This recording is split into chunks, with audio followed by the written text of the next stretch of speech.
ભાવનગરના તળાજા તાલુકાના પિંગળી ગામમાં બે સિંહની લટારનો વિડીયો વાયરલ થયો। વાયરલ વિડીયો થોડા દિવસ પહેલાનો છે, જેમાં એકસાથે બે સાવજો મુખ્ય માર્ગ પર પસાર થતા નજરે પડી રહ્યા છે। વાયરલ વિડીયોમાં જોઈ શકાય છે કે એક વ્યક્તિ બાઇક લઈને સાવજની સામે આવી રહ્યો છે, પરંતુ અચાનક જ સાવજને જોઈ જતા તેમણે બાઇક પાછી વાળીને તે નીકળી ગયો। સુરત શહેરમાં દિવાળીના તહેવાર પહેલા જ પોલીસ સક્રિય બની છે।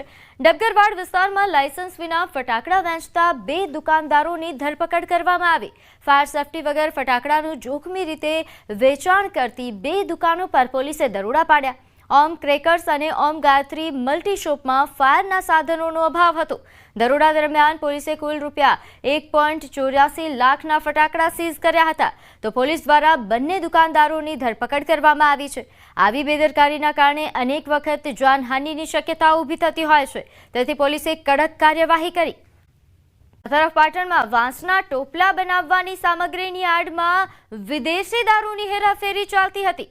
દારૂના બુટલેગરો દ્વારા વિદેશી દારૂની હેરાફેરી માટે વાપરવામાં આવી આ પ્રકારની નવી મોડસ ઓપરેન્ડી। પાટણ જિલ્લા એલસીબીએ વિદેશી દારૂની હેરાફેરી કરતી આ ગાડી ઝડપી પાડી છે। સિદ્ધપુરના સુજાનપુર પાટિયા પાસેથી વિદેશી દારૂની હેરાફેરી કરતું પિકઅપ ડાલુ પકડવામાં આવ્યું। વાહન ચાલક સાથે 10 લાખના વિદેશી દારૂ સહિત 15 લાખનો મુદ્દામાલ કબજે કર્યો। ભાવનગર જિલ્લામાં નશાના કાળા કારોબારનો પોલીસે પર્દાફાશ કર્યો। નશાકારક કોલોન વોટરના મોટા રેકેટનો પર્દાફાશ થયો છે।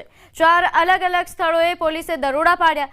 દરોડા દરમિયાન કુલ 20,471 બોટલો મળી કુલ ₹19.24 લાખનો મુદ્દામાલ જપ્ત કર્યો છે। ગારિયાધારમાં તો કોલોન વોટરની એક ફેક્ટરી ઝડપી પાડવામાં આવી।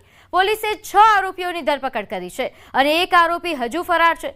પોલીસે જણાવ્યું કે આ બોટલોમાં 55% વધુ ઝેરી આલ્કોહોલ હોવાથી આરોગ્યને ગંભીર નુકસાન કરે છે। પોલીસે લોકોને અપીલ કરી છે કે આવી ગતિવિધિઓ અંગે તાત્કાલિક જાણ કરવી। અમારી અલગ અલગ ટીમો રેડ કરી ગાડિયાધારમાંથી તો એક ગેરકાયદેસર ફેક્ટરી પણ મળી અને પાલિતાના ટાઉન મહુવા ટાઉનમાં પણ અમે જે છે જથ્થા મળ્યું। અત્યાર સુધીમાં કુલ 4 ગુનાઓ દાખલ થયા છે BNS કલમ 123 અને પ્રોહિબિશનની અલગ અલગ કલમો હેઠળ। એમાં ટોટલ જે છે 20,000 બોટલો જેની કુલ વેલ્યુ જે છે 20 લાખ જેવું છે। તો પાલનપુર હાઈવે પરથી ગાંજો ઝડપાયો। 19.9 કિલો ગાંજા સાથે 2ની ધરપકડ થઈ છે। કારની ડેકીમાંથી ગાંજાનો જથ્થો ઝડપાયો હતો। બંને આરોપીઓ અંજારના હોવાનો ખુલાસો થયો છે। જામનગર રોડ પર મનહરપુર ખાતે એક ડમ્પર ચાલક બેકાબુ બન્યો। ટ્રક ચાલક દ્વારા બેફામ રીતે વાહન ચલાવી 3 જેટલા વીજળીના થાંભલા અડફેટે લીધા। ગરબી ચોકમાં બેકાબુ બનેલા ડમ્પરે વીજ થાંભલા અડફેટે લીધા। વીજ કાપ હોવાના કારણે આ મોટી દુર્ઘટના ટળી। ગરબી મંડપને પણ ભારે નુકસાન થયું છે।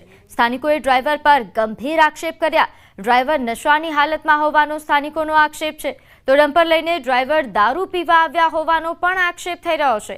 આ વિસ્તારમાં દેશી દારૂ પીનારાઓનો ત્રાસ હોવાના કારણે લોકો આ પ્રકારના આક્ષેપ કરી રહ્યા છે। ત્યાંથી ઉપર ગયો દારૂ પીને પાછો આવ્યો, બરોબર। અહીંયા મારા ગરબી બહેની છે, એટલે એ વિચાર કરતો હતો આમ જાવ કે આમ જાવ। ઉમરે ચડી ગયો ભાઈ, ફૂલ હતો, એટલે એને ટર્ન મારીને અહીંયા આમ ગાડી લીધી નથી, ભરાતો ગયો, બધું હોરું પાડતો ગયો એ ભાઈ। દારૂ પીને નીકળે જો નોનવેજ મળે ઉપર, નોનવેજ દારૂ, અને બીજી વાત પ્લસ અહીંથી નીકળે એટલે લગાડ વગર હોય, ગાળું બોલતા જતા હોય। શું ઘરમાં કરી જાય બાજુ દોડીને ભાડે। એટલે રાજકોટના મનહરપુર વિસ્તારમાં એક ડમ્પર છે તે બેકાબુ બન્યું હતું અને જે છે વીજ પોલને પણ અડફેટે લીધા હતા। 2 વીજ પોલ છે તે અત્યારે અહીંયા ધરાશયી થયા છે।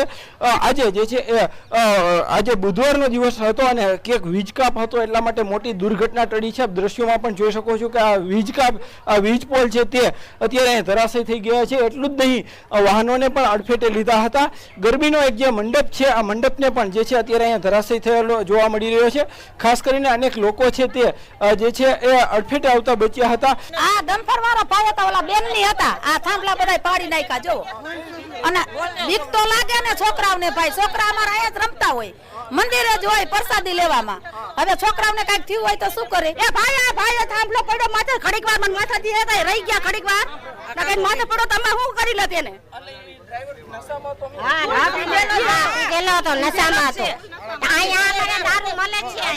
આગળ બધું બનાવ બની ગયો છે, દારૂ પીને જ ઉપરથી આવ્યો છે, ફૂલ પીવે છે, ફૂલ પીતો જ આવ્યો તો ઉપર દારૂ બનાવે છે ને ત્યાંથી પીને આવ્યો. ઈ તમે અમારું ઈ જ કહેવાનું છે કે તમે દારૂ જ બંધ કરાવો અહીંયા પેલા. ઘટના છે ને, જે આ ડમ્પર વાળા ભાઈ છે ને, એ નશાની હાલતમાં ડમ્પર લઈને નીકળ્યા હતા. એટલે જે મેન અમારો મુદ્દો છે, એ નશાનું પીઠું જે પાછળ છે એ પોલીસ બંધ કરાવે. આ તો અનાયાસે અકસ્માત થયો.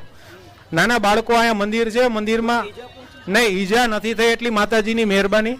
બરોબર છે, મંદિર છે, મંદિરે પ્રસાદી આપવા માટે જે તે સેવકો છે એ બધા પ્રસાદી આપે જ છે. બરોબર છે, અનાયાસે આજે કોઈ હતું નહીં, કોઈ બાળકોય નહોતા, અને VGL વાળા એનું કામ કરતા હતા એટલે લાઇટે બંધ હતી. નકર આ 3 પોલ પડ્યા, આમાં કેટલી જાનહાની થાય. અત્યારે સ્થાનિકો છે તે તમામ સ્થાનિકો એક જ આક્ષેપ કરી રહ્યા છે કે જે ડ્રાઈવર હતો તે નશાની હાલતમાં હતો. અહીંયા જે છે આજે PGVCLનું કામ ચાલુ હતું, એટલા માટે જે છે અહીંયા જે છે વીજ પુરવઠો પણ સદનસીબે બંધ કરવામાં આવ્યો હતો. જો આ વીજ પુરવઠો ચાલુ હોત અથવા તો કોઈ બાળકો અડફેટ આવ્યા હોત તો મોટી દુર્ઘટના સર્જાઈ શકે છે.